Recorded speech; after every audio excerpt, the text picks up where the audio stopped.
तयार झालेत आपले अंडा आणि बटाटा भजी. चवीला खूप छान लागतात. तुम्हीही करून बघा आणि लगेच सबस्क्राईब करायला विसरू नका फ्रेंड्स. हॅलो फ्रेंड्स, कसे आहात? आज मी बनवते भजी. वेगळ्या प्रकारची भजी आहेत आणि वेगळ्या चवीची. तर ते बनवण्यासाठी मला लागणार आहे, इकडे मी एक मोठा बटाटा खिसून घेतला आहे, एक कांदा कापून घेतला आहे उभा, इकडे एक अंडं घेतलेलं आहे, कोथिंबीर, मिरचीचा ठेचा आहे, ओवा, मीठ, हळद आणि हिंग.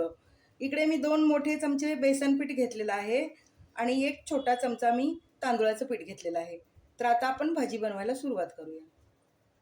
आता आपण हे सगळे जिन्नस एकत्र करूया. बटाटा घातलाय, हळद, हिंग, मीठ, कोथिंबीर घातली आहे, कांदा घातलाय, ठेचाही घालूया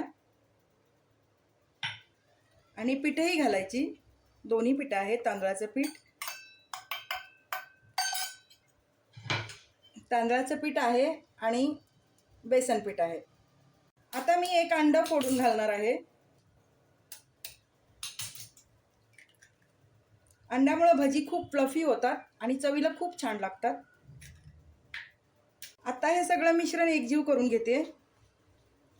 लागेल तरच पाणी घालायचं, जास्त पातळ नाही करायचं. इकडे मी सगळं मिश्रण मिक्स करून घेतलेलं आहे.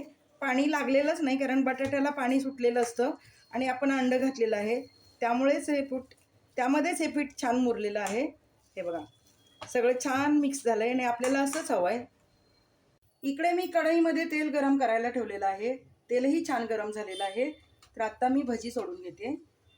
तुम्हाला हवे त्या आकारात सोडून घ्या. असे मी छोटे छोटे भजी सोडून घेते. नंतर ते फुलणार आहेत, कारण आपण अंडं घातलेलं आहे, त्यामुळे ते भजी छान फुलून येतात.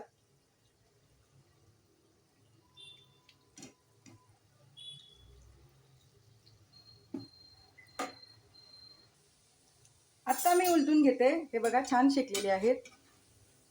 मध्यम गॅसवरतीच तळायची, मोठा पण नाही आणि लहान पण नाही, मध्यम गॅसवरती छान कुरकुरीत. आणि हे बघा, कलर किती छान आलेला आहे. सगळे भजी कुरकुरीत आणि छान शेकलेली आहेत. आता मी काढून घेते.